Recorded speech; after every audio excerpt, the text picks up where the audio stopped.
Buenas tardes, sean todos bienvenidos a esta 24ª edición de las Jornadas de Historia y tenemos hoy el placer de presentarle al investigador Carlos González Cravioto, que intervendrá en la sesión de esta tarde.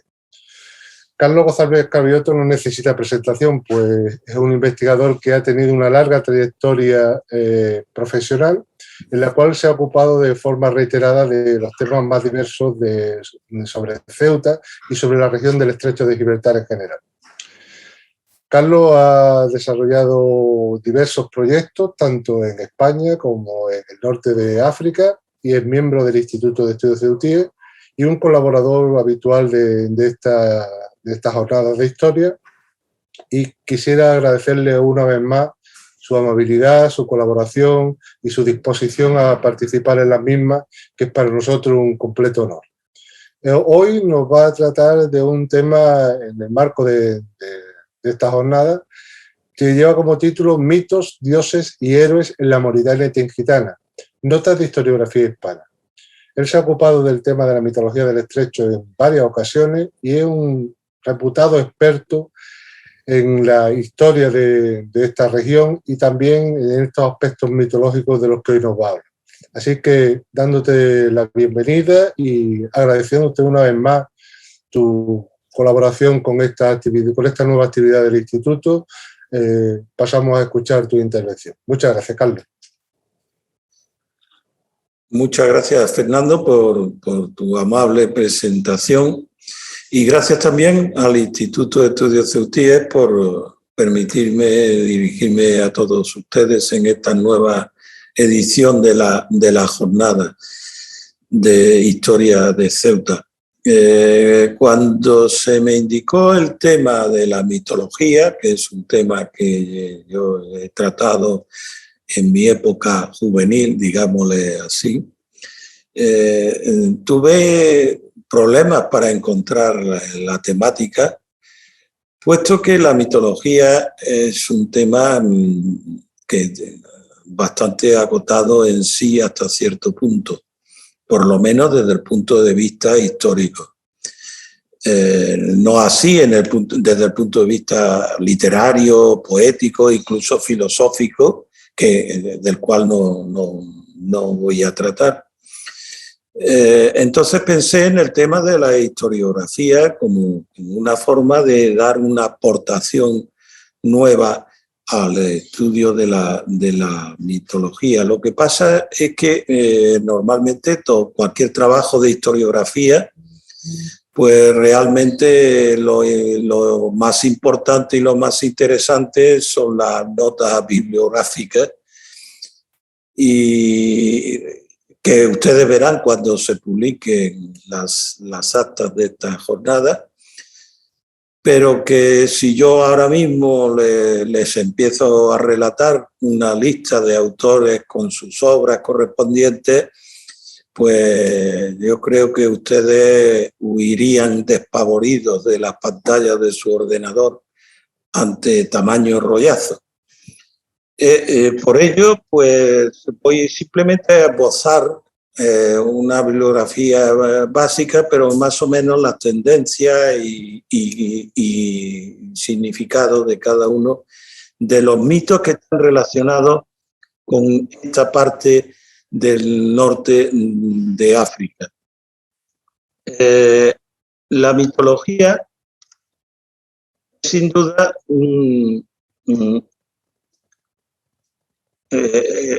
duda una construcción mental, es el mero imaginario de toda una comunidad social que intenta explicar de alguna forma lo que no llega a comprender o lo que no llega a entender. Pero si a este imaginario tenemos en cuenta que a su vez se va desarrollando a lo largo de la historia, se van añadiendo, van cambiando, van mutando, es decir, la mitología no es algo esencialmente fijo, sino es algo vivo. Al final, pues podemos terminar con algo más parecido a un cuento chino que a algo históricamente riguroso. pero porque muchas veces pues construimos mitos sobre los propios mitos creados, teniendo en cuenta eso, que los mitos no son inmutables. Sin embargo, hay una cosa que los mitos tienen su origen casi siempre, por no decir siempre, en un hecho histórico que muchas veces no tiene nada que ver con el mito que resulta al final. Y ese hecho histórico, sin duda, se produce en una geografía, se produce en un espacio físico. Y eso es lo que se llama la geografía mítica. La geografía en la que se desarrollan los mitos, que es una forma más o menos científica de acercarnos a la mitología. Esta geografía mítica, como ven ustedes que ahí lo pone, se define como la geografía que acompaña al mito y a las fabulaciones y idealizaciones de lugares reales, o también se define como el espacio real o imaginario que acompaña, condiciona, recrea o caracteriza la narración mítica. Tiene dos tendencias, las que consideran que los mitos no tienen ninguna relación con la geografía real y que solo se utiliza el positivismo exacto de las fuentes clásicas, o la que considera que la geografía es la que origina el mito, o por lo menos es en donde se origina el mito, y se intenta una interpretación histórica de ese mito.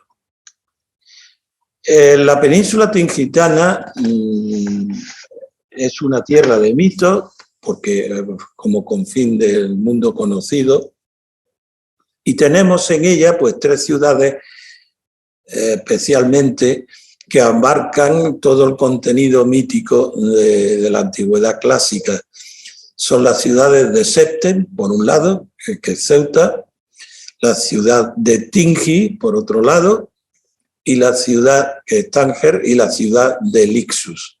Estas 3 ciudades, muchas veces Tánger en conflicto con Lixus, referente a algunos mitos que se ha intentado explicar por la existencia en algún momento dado de un Tánger pro-romano y de un Lixus pro-indígena. Se ha intentado explicar esa dicotomía que hay muchas veces entre los mitos, entre Tánger y Larache o Lixus. Tenemos una gran cantidad de mitos clásicos relacionados con la Mauritania tingitana, como es el paso por aquí de Ulises. Es un mito que nos ha llegado recientemente, como veremos después, con la Odisea. El continente perdido, la Atlántida y los Atlantes también se relaciona con esto. Por supuesto, las columnas de Hércules, los mitos que existen sobre la fundación de Tánger y la fundación de Ceuta también, aunque ya no son mitos totalmente clásicos, que son de la tradición judía. Y también por los mitos de la nobleza mitológica de los reyes mauritanos como descendientes de esos héroes de la mitología clásica que pasaron por estas tierras.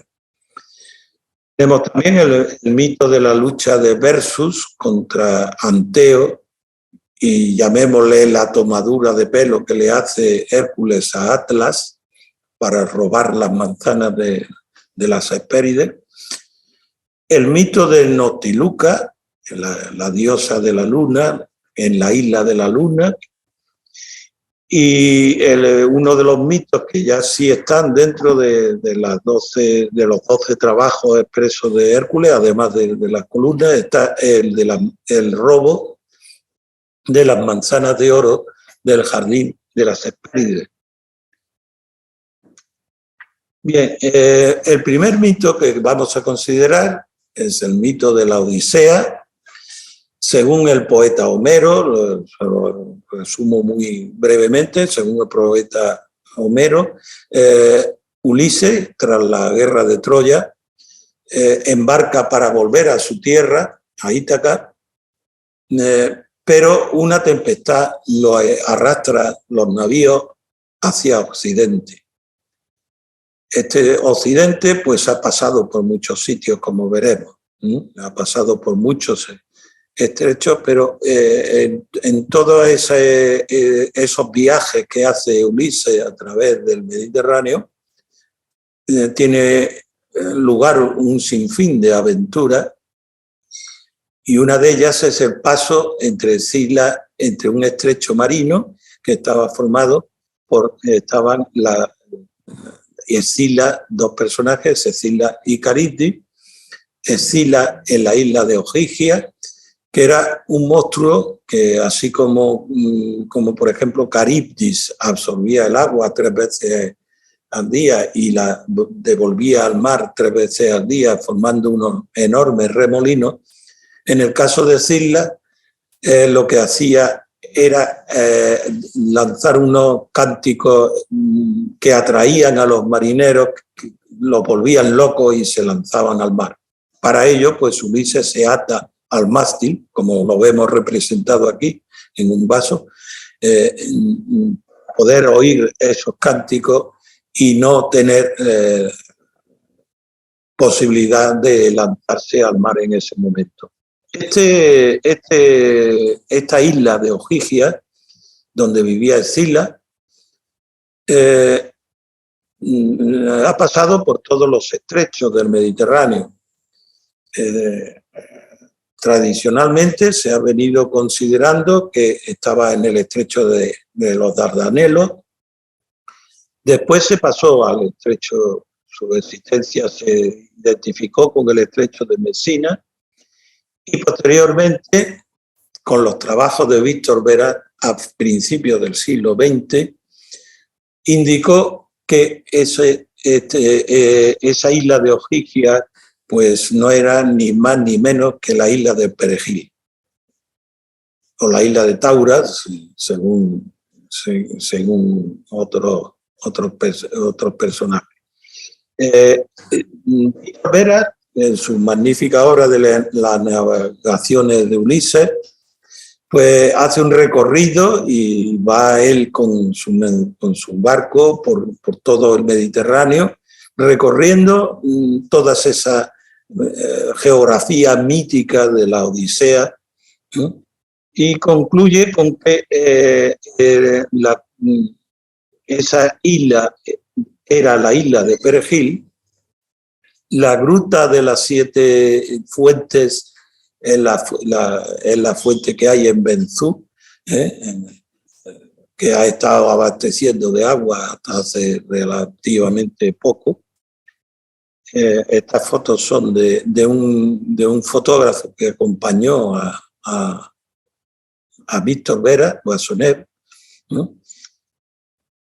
Y es ese pequeño canal que existe entre la isla de Perejil, que ustedes ven ahí, y la península tingitana, es decir, el norte de África ya, es por donde pasaban las naves, pasó la nave de Ulises, lo cual pues no deja de ser un relativamente absurdo, pero realmente pues la tesis poéticamente es muy bonita y no deja de tener su encanto. Aquí tenemos a Víctor Vera desembarcando en la propia isla de Perejil, en una foto de Boissonnet, un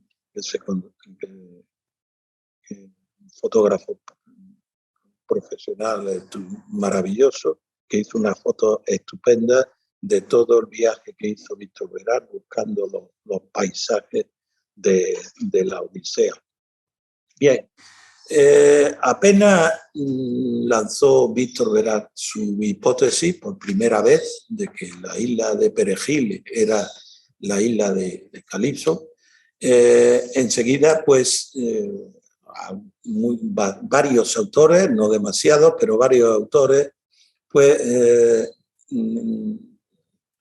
incidieron en el tema. Algunos, por ejemplo, Don Miguel de Unamuno, por ejemplo, tiene un artículo sobre la isla de Perejil como la isla de Calipso.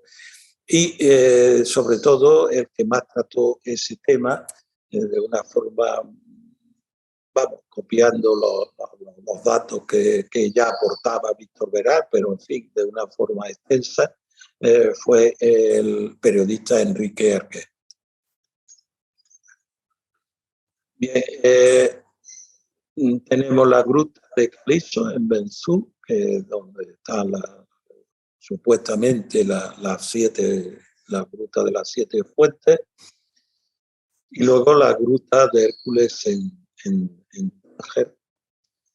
Esta gruta pues realmente aparece por primera vez en los escritos que yo conozca con Tissot, con Charles Tissot en 1878, y creo que es una invención de la tradición, puesto que no aparece reflejada en textos más antiguos a finales del siglo XIX. Esta es una utilización que se hizo, una utilización de tipo turístico que se hizo de la cueva de Tánger, cosa que es muy extraña, que no se realizó ni se proyectó, ni se habló de ello en los proyectos que hubo de construir una verdadera ciudad en la bahía de Benzú. Proyectos que se desarrollaron con bastante amplitud y sin embargo pues no se intentó aprovechar esa versión turística, a pesar de que se proyectaban hoteles, no se intentó aprovechar. Los principales autores que han tratado el tema de la localización de la isla de Ogygia en el islote de Perejil, y lo tienen ustedes, desde Víctor Vera, que fue el primero.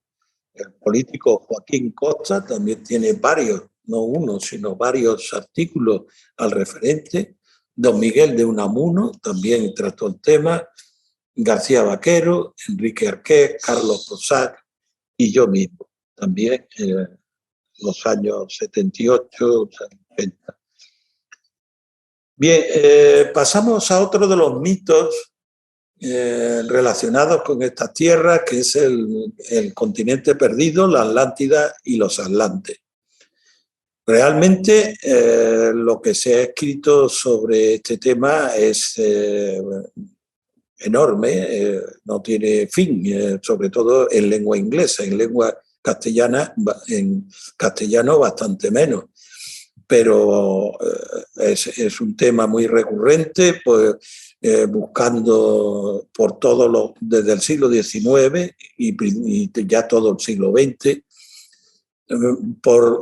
ya no solo por arqueólogos, sino por buscadores de tesoros, por todo el mundo quería buscar ese continente perdido de la Atlántida, y muchas veces relacionado eso con los buscadores de tesoros, porque muchas veces lo que en realidad buscaban era muchas veces en vez de buscar la Atlántida, todo lo que estaban buscando eran pecios marinos perdidos en el Atlántico para recuperar las riquezas que ellos tenían. El mismo nombre de la Atlántida de Platón, porque Platón nos dice que la Atlántida era unas ciudades que estaban en el occidente, más allá de las columnas de Hércules, que hubo un cataclismo, que cayeron. Normalmente, pues siempre se relacionan en una zona bastante concreta. Dicen que las Azores son restos de ese enorme continente perdido, o bien las Islas Canarias también, o bien se hace relacionar con la zona de Cádiz, algunas veces. Bien, esa búsqueda de la Atlántida pues nos lleva En España, pues por ejemplo, tenemos a don César Luis de Montalbán, un arqueólogo del que luego hablaremos más por otros mitos, lo lleva, pues por ejemplo, a buscar, a irse, aquí lo vemos con esta pinta de explorador del siglo XIX, lo lleva al propio continente asiático buscando la Atlántida, como uno de los lugares donde podría haber estado. Ya veremos que luego cambió de opinión. Bien, dentro de la bibliografía hispana, pues hay obras tan curiosas como esta, Sevilla, Yucatán, que a través de la Atlántida de Platón, que es realmente un tratado teosófico, perdón, que no tiene mucho sentido. Bien, esta Atlántida pues muchas veces se representa desde muy antiguo, desde muy antiguo, pues eso en medio del Atlántico muchas veces, pero también se refleja en sitios africanos, como por ejemplo aquí tenemos a la derecha, pues tenemos una extraña formación existente en el desierto mauritano, que se relacionan estos círculos y tal con los círculos que supuestamente formaban la isla, la ciudad capital de la Atlántida, según nos lo relata Platón, o bien se indica modernamente también por unos investigadores americanos y bueno, un equipo muy grande, americanos, franceses, ingleses, en fin, indicar que la Atlántida pueda estar enfrente del Cabo Espartel, en Tánger, en una meseta, la cual le llaman la isla de Espartel. Bien, realmente hoy día, pues ya la teoría más aceptada es que la Atlántida nunca existió territorialmente en un lugar concreto, que fue solo pues la escenificación de la idea de la desaparición de un imperio. O en todo caso, de la realidad temporal de un tsunami que hiciera desaparecer alguna ciudad costera. Bien,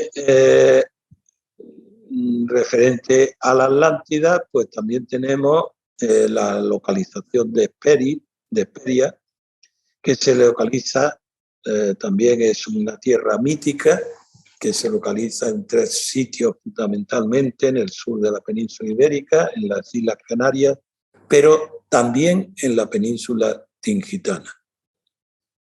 Y sobre la Atlántida, pues tenemos el reflejo del mito de Atlas como lo que también se llama la mujer muerta, lo que es el monte Musa, muy cerca de Ceuta. También tenemos el reflejo de la Atlántida, o por lo menos de los atlantes, en la moneda de Yuba II, en el cual aparece un templo sostenido por 2 columnas y por 3 atlantes, otras 3 columnas que son 3 atlantes. Realmente la Atlántida es un problema que nunca tendrás mucha solución. Pasamos al mito de las columnas de Hércules, que es uno de los mitos que más han dado páginas por escribir en la historia.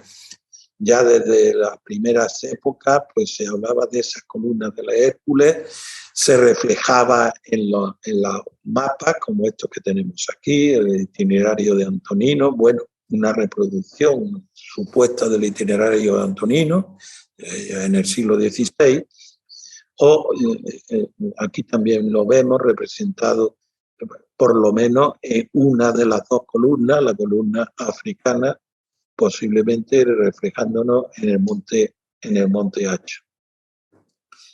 Bien, sobre la mitología del Estrecho de Gibraltar, pues han escrito muchos hispanos, pero esencialmente refiriéndose a Ceuta, pues está mi primer trabajo de cuando era jovencito, mi primer trabajo, no, mi primer libro fue precisamente Ceuta en la topografía clásica, que recogía toda la geografía alrededor de Ceuta, toda la geografía mítica alrededor de Ceuta, intentando dar con su localización. Incluso pues fui también el primero que indicó que una cita de Estrabón que habla del Elefas cerca de Septemfrate, cerca de Ceuta, pues esa cita hace referencia precisamente al monte Musa, cuya parte superior pues se asemeja a la cabeza de un elefante, como vemos aquí. Bien, también tenemos, por ejemplo, representaciones de Hércules, como esta supuestamente hallada en Ceuta, que nos hablan de la importancia que tuvo ese culto en el norte de África.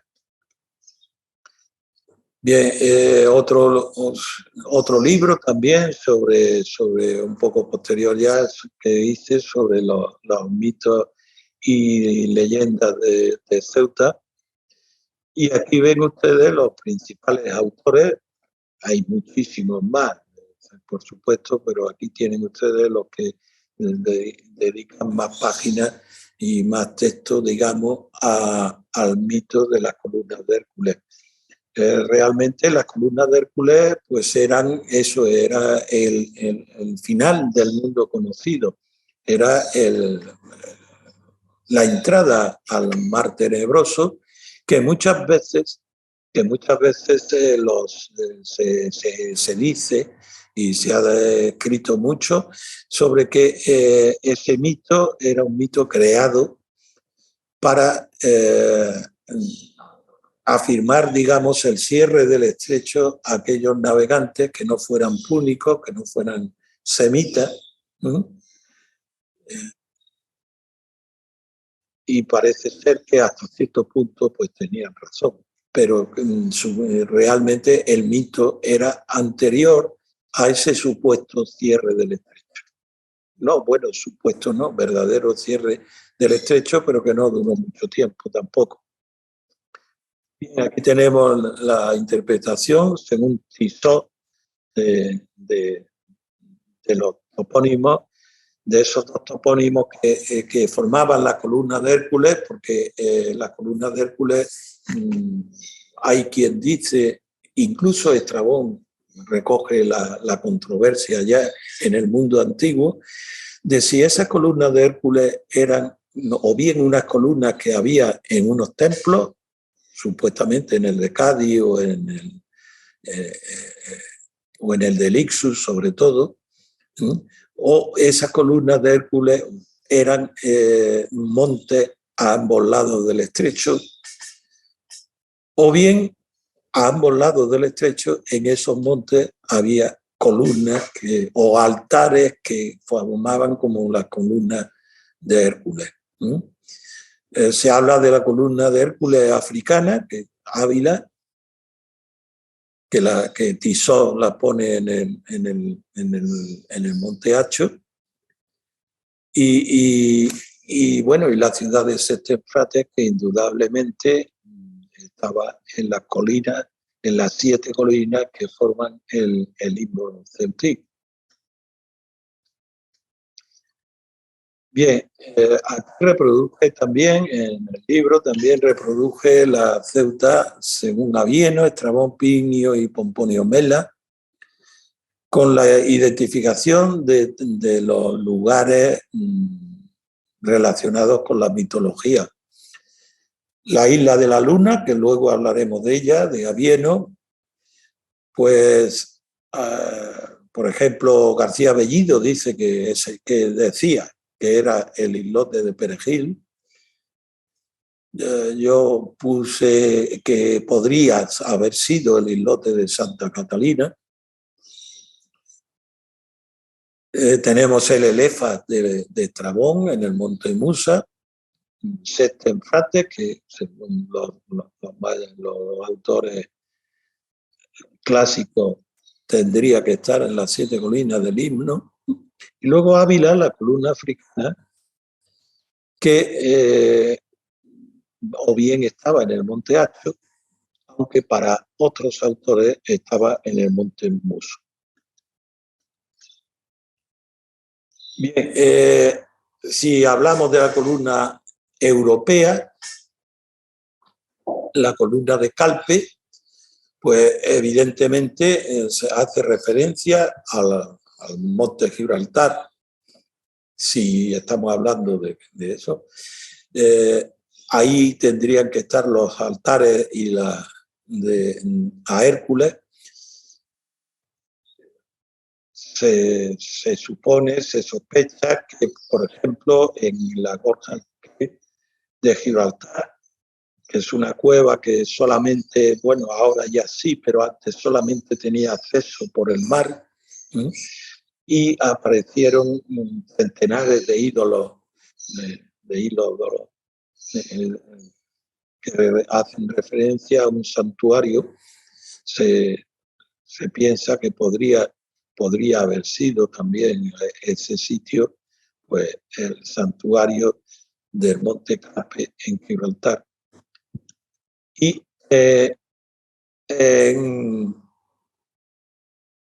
en la columna africana, pues no hay restos de altares ni en el Monte Acho ni en el Monte Musa.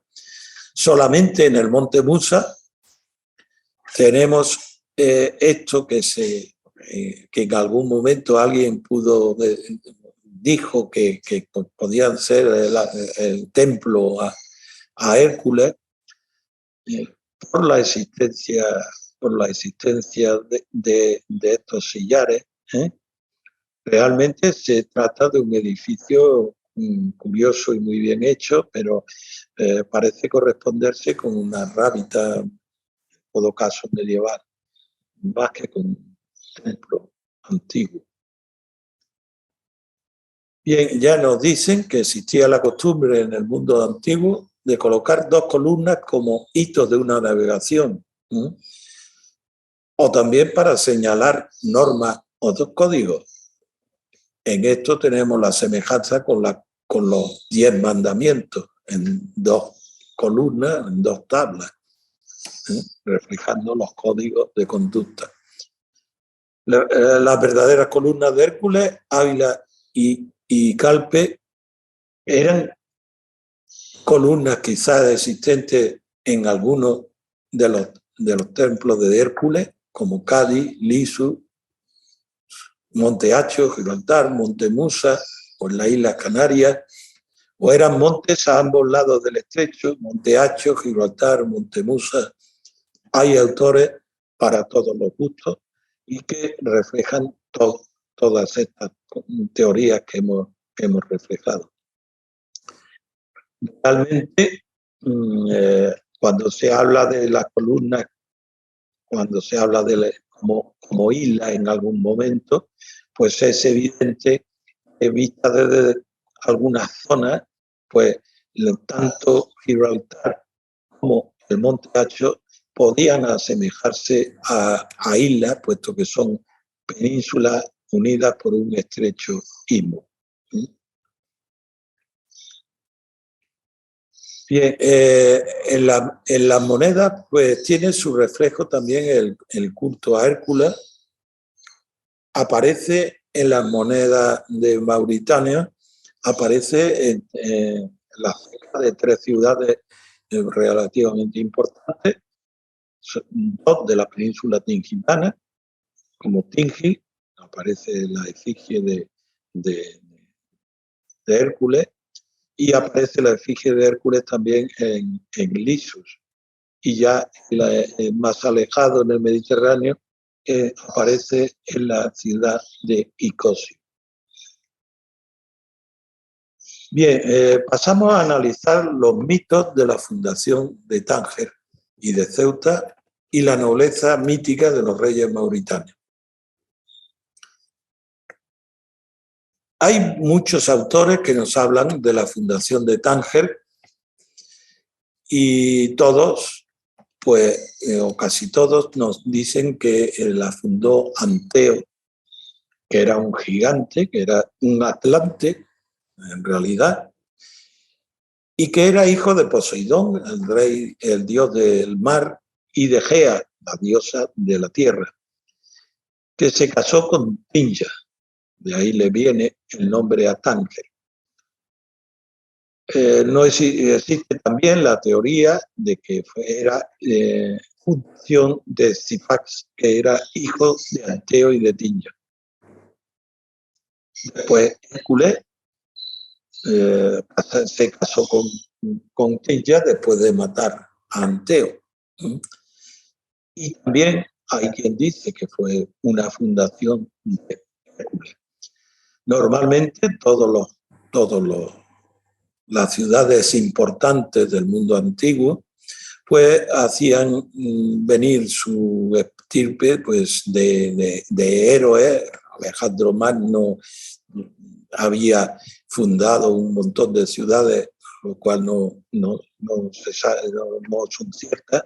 Lo mismo que aquí se aprovecha la venida de Hércules y los mitos de Anteo para darle una nobleza mítica a la ciudad de Tánger. También en el caso de Ceuta, pero en el caso de Ceuta no hay relación con la mitología clásica en sí, sino con la mitología judía, con la tradición bíblica, la tradición judía. Y la fundación de Ceuta pues también se ennoblece haciéndola en muchos textos, pues fundación de Satá, hijo de Cud, nieto de Cam, o de Sem, hijo de Noé, de Satá, hijo de Jafé y nieto de Noé. Estas noticias sueltas pues se dan en todos los textos, en todos los libros que hablen tanto de Tánger como de Ceuta, por lo cual pues no lo hemos incluido en nuestra relación bibliográfica. Plinio, en su Historia Natural, nos dice que más allá de las columnas de Hércules estuvieron los ópidas de Lisa y Cota. Hoy está Tingi, antigua fundación de Anteo, llamada Traducta Iulia por el César Claudio cuando la convirtió en colonia. Aquí tenemos claro y directamente nos dice que Tingi era una fundación de Anteo.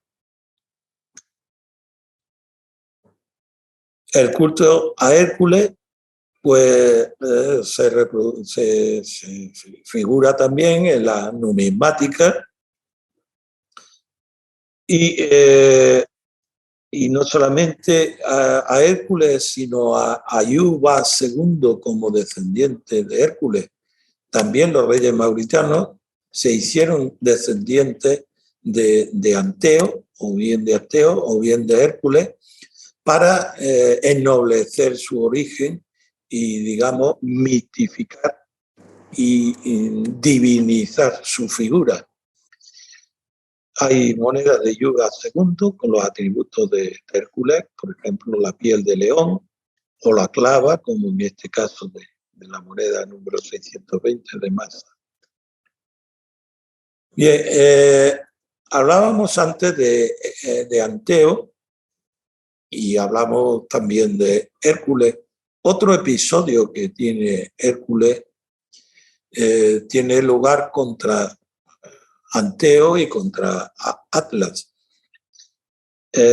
Hércules es el que mata a Atlas, a Anteo, porque Anteo era hijo de, como hemos dicho antes, de Poseidón, el rey del mar, y de Gea, la diosa de la tierra, y gobernaba en esta zona de África.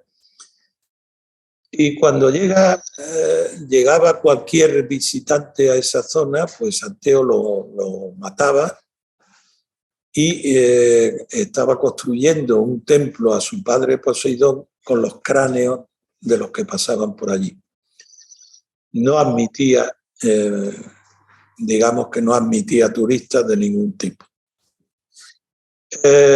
Cuando llega Hércules, pues lucha contra Anteo, pero resulta que en su lucha, cada vez que Hércules lo vencía, lo tiraba contra el suelo, y Anteo pues recibía fuerza de su madre, Gea, la tierra, y volvía otra vez a la lucha, hasta que Hércules se dio cuenta de ello y lo mató asfixiándolo, levantándolo en vilo. Bien, este Anteo pues se enterró, según algunos autores, y hay diversas opiniones, porque hay algunos autores que hablan de que se enterró en la colina del Charf, al lado de Tánger. Incluso indican que esta colina del Charf, muy cerquita de Tánger, pues vista desde algunas partes, pues tenía la forma antropomórfica, cuestión que yo he estado dándole vueltas a toda la colina por todas partes y realmente no se le ve la forma antropomórfica por ninguna parte. Pero fue después, nos dice también que Anteo, este gigante, fue enterrado y Sertorio, cuando el general romano que acabó con Escipión aquí en la península, Sertorio, cuando fue a Marruecos a reclutar tropas esencialmente, pues excavó en la tumba de Anteo, donde los indígenas le indicaron que era la tumba de Anteo. Y resultó que empezó a llover de una forma, a diluviar de una forma impresionante, y no dejó de diluviar hasta que Sertorio dejó de excavar su tumba. Cuentan las leyendas que se añaden a las leyendas.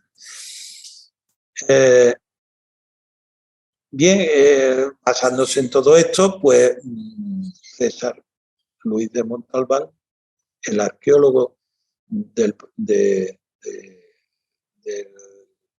colonial del protectorado español de la época de la República, pues pensó que ese cronle que existía en Mezora, porque la tumba de Anteo, según Sertorio, estaba, según Plutarco, habla sobre la visita de Sertorio, estaba relativamente cerca de Tánger. Esa tumba de Anteo pues se podría haber correspondido con el cronle de Mesora. Y empezó a excavarlo. Es un cronle impresionante, realmente el mejor monumento prehistórico de Marruecos. Y sobre todo el más vistoso, impresionante. Empezó a excavarlo hasta que en el año 37, dos días después de que lo visitasen en las excavaciones el Jalifa y el alto comisario, pues 2 días después, cuando fue a las excavaciones, a este arqueólogo, a César Luis de Montalbán, lo cogieron preso y lo metieron en el hacho de Ceuta durante 3 años por sus ideas republicanas. Este cronle pues todavía existe y realmente pues también tenemos la figura cercana del Monte Musa en donde se le llama la mujer muerta por el perfil de eso, y que otros pues también han identificado con Atlas. Atlas era la figura, el héroe que sostenía la bola del mundo bajo sus hombros y que fue engañado realmente por Hércules cuando llegó, cuando quiso robar las manzanas de oro del jardín de las Hespérides. Porque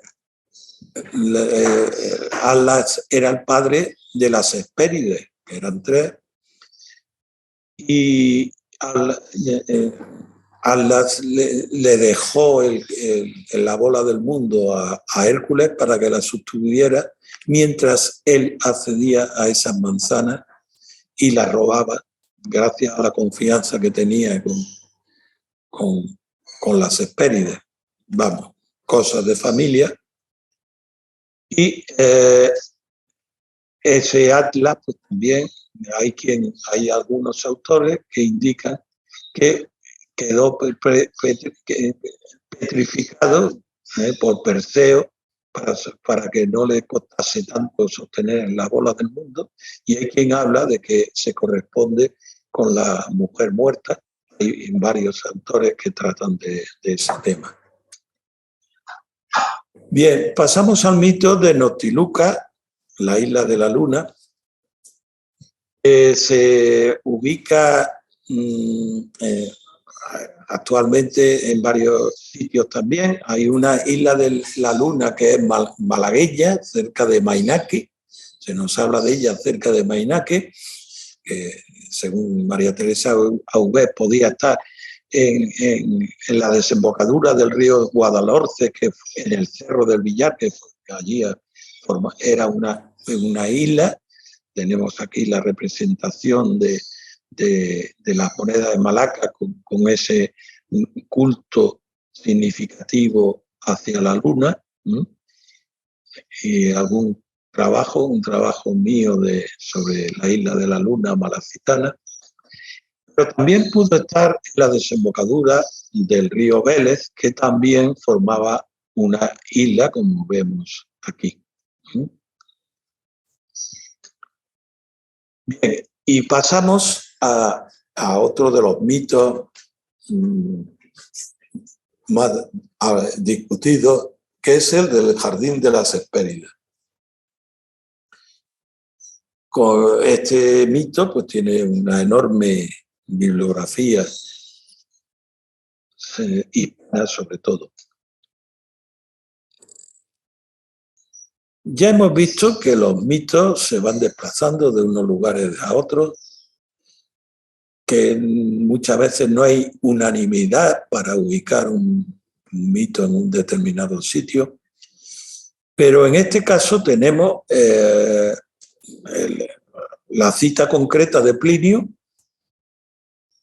en Historia Natural, que nos ubica exactamente y con bastante precisión el lugar en donde estaba ese jardín de las Hespérides.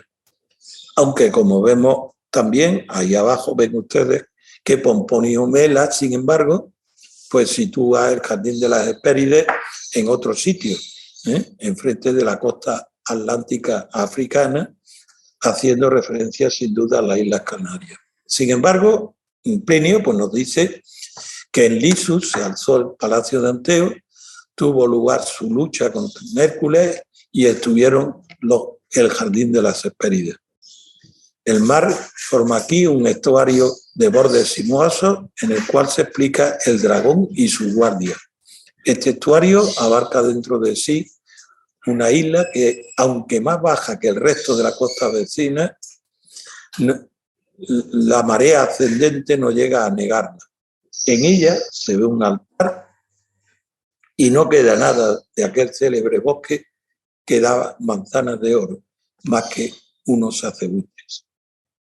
Bien, aquí nos está situando perfectamente el jardín de las Hespérides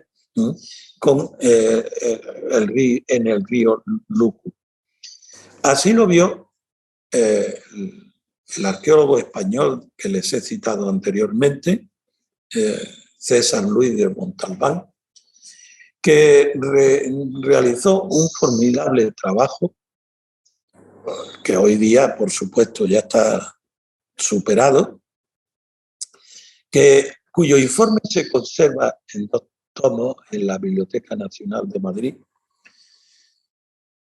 procedente seguramente de la colección García Figueras, que se llama Informe sobre las islas citadas por Plinio, etcétera, etcétera.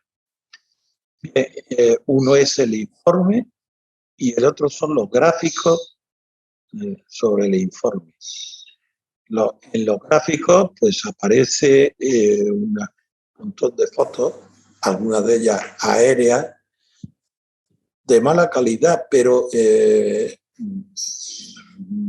bastante buenas para saber cómo ha evolucionado el río a lo largo de la historia, porque este Montalbán, en los años anteriores a 1929, aunque esto lo firma en 1929, pues hizo prospecciones en el curso del río, utilizando una barca, remontando todo el río a un lado y a otro, y también hizo prospecciones aéreas. Es decir, se subió a un avión del ejército, seguramente no, evidentemente del ejército español, con el fin de prospectar a lo largo del río. Esto es una metodología totalmente novedosa en esa época, la utilización de esa visión aérea para localizar yacimientos. Bien, y él comprobó que esa isla de la que habla Plinio, esa isla que todavía hoy día se llama Algeciras, que está en el río Lucu, que aparece en un grabado que reproduce Aldrete, un grabado del siglo XVI, que reproduce Aldrete aquí sobre el Larache.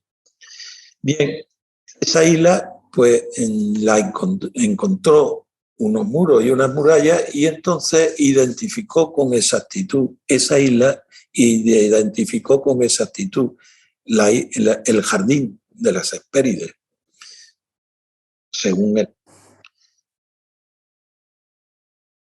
Aunque no iba muy descaminado.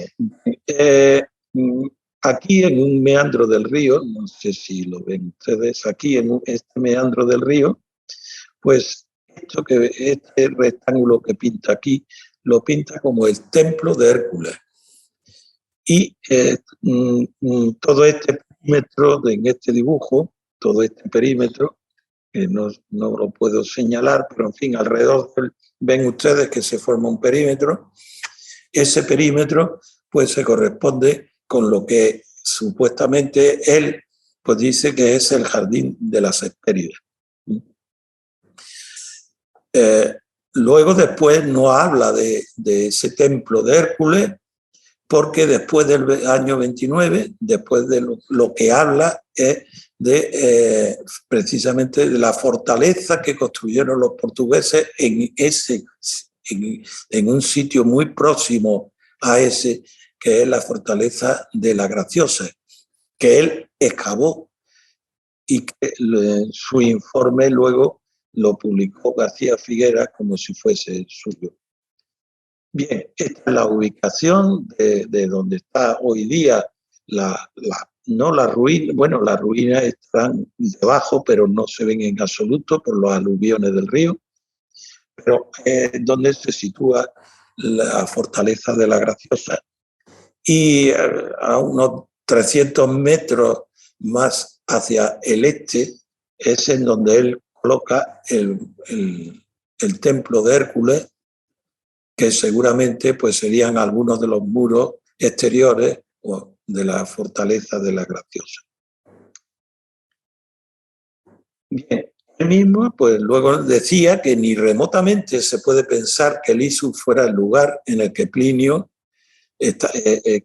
cita el templo y el ara de Hércules, ya que todos, ya digo que no todos, en las notas bibliográficas lo vemos, están conformes en que en Lisus estaba el palacio de Anteo con el que luchó Hércules. Lucha que se efectuó al regreso, pues dice la tradición que dejó las manzanas en tierra para emprenderla.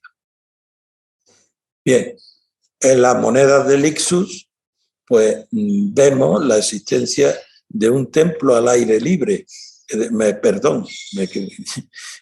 un altar al aire libre, es decir, un altar que no está dentro de un templo, sino que es un altar que al aire libre, que posiblemente fuese el altar de Hércules en Lixus. Bien, los principales autores que han tratado el tema del Jardín de las Hespérides, pues ahí los tienen ustedes: Hernández Pacheco, César Luis de Montalbán, Carlos González, Antonio Blázquez, Fernando López, Carmen Arranegui. Y ven ustedes aquí una página con ese plano que hemos visto antes de César Luis de Montalbán. Luis de Montalbán lo tiene firmado y fechado en 1929, pero después, cuando César Luis de Montalbán estaba en la cárcel o estaba al salir a los 3 años, estuvo mucho tiempo bastante proscrito, bastante olvidado, pues otro, además de Tomás García Figueras, que había expoliado el informe sobre la Graciosa, sobre la fortificación portuguesa de la Graciosa, otro franquista también, importante, un coronel, pues también le expolia ese trabajo que le hemos hablado antes, ese manuscrito que estaba en la Biblioteca Nacional, le expolia y publica, lo publica como suyo, incluso con el plano al cual la firma de Montalbán se la quita y la borra de ese sitio. Este trabajo pues le sirvió a este franquista para entrar a formar parte de la Academia de Coimbra. Bien, aquí tienen ustedes pues los principales autores que han tratado el tema del Jardín de las Hespérides, como Hernández Pacheco, César Luis de Montalbán, Carlos González, Antonio Blázquez, Fernando López, Carmen Arranegui. En conclusión, al principio, en la época del protectorado, podemos decir que la mitología no es un tema muy concurrente, aunque tampoco es un tema que sea proscrito. Tenemos algunos autores que se dedican a ello, pero pocos. Por ejemplo, de los que hemos hablado de Montalbán, pero no hemos hablado de Hernández Pacheco, que en realidad no es un historiador, es un geólogo, pero era un intelectual de primera clase y también hace escritos sobre geología, además de geología, pues sobre la mitología del norte de África.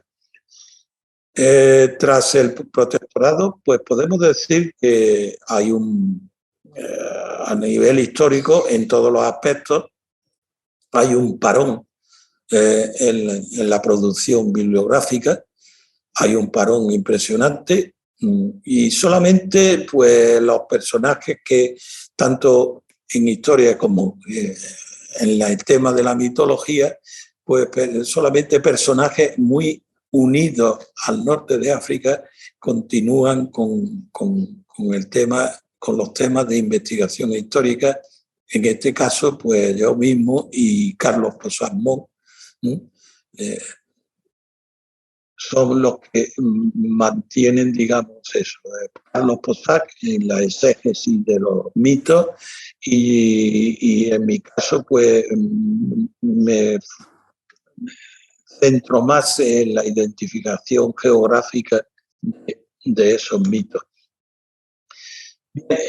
Hasta 1997, que se produce el primer Congreso Internacional del Estrecho de Gibraltar, y 1990, en estos dos congresos, pero sobre todo en el primero, hay una gran afluencia de temas relacionados con la mitología. Parece ser que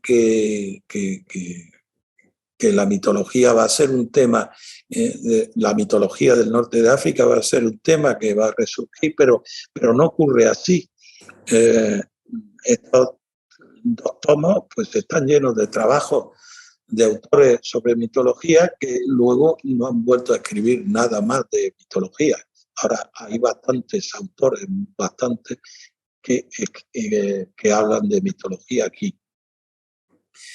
Bien, realmente después de esos dos congresos hay otro parón, esta vez de menos años, y hasta principios de siglo no se reanuda de nuevo el tema mitológico, aunque dentro de una visión mucho más histórica y, digamos, mucho más científica y metodológicamente más correcta en muchísimos casos que anteriormente.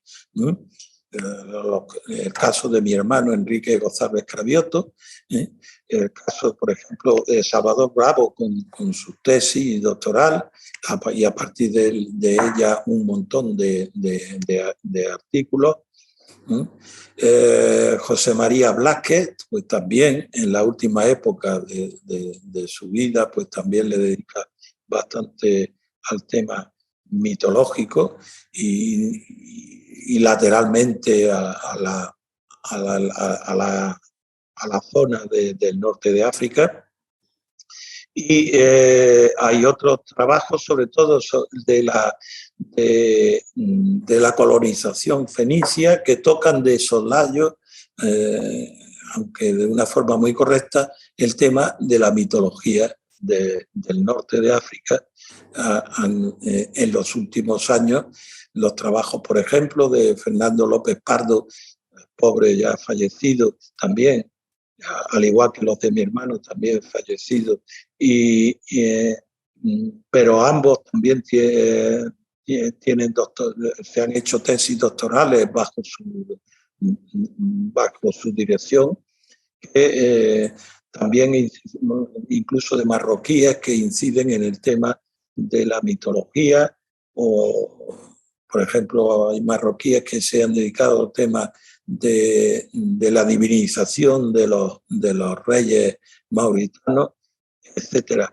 En realidad, el tema de la mitología está bastante agotado en muchos aspectos. Solamente pues se pueden desarrollar muchas veces pues relacionándolos con la colonización fenicia, con lo cual solamente tenemos dos visiones para el futuro. Una de ellas, la que nos puede aportar la arqueología, y otra muy interesante y que está esbozada en algunos trabajos, que también les reflejo en las notas bibliográficas, pero que todavía queda mucho por estudiar, que es el de la numismática. Esperando que esto se desarrolle, pues les dejo aquí y muchísimas gracias por su atención. Muchísimas gracias, Carlos, por esta magnífica síntesis, por la concisión y por la claridad en la exposición. Simplemente me queda recordarles que esta tarde a las 8 tenemos una nueva conferencia a cargo de don José Manuel Pérez Rivera, que lleva como título Ceuta y el mito de la renovación de la vida, a la cual le animo a que acudan, bien virtualmente, bien presencialmente. Así que, reiterándole de nuevo mi agradecimiento a Carlos González, damos por concluida esta conferencia. Gracias.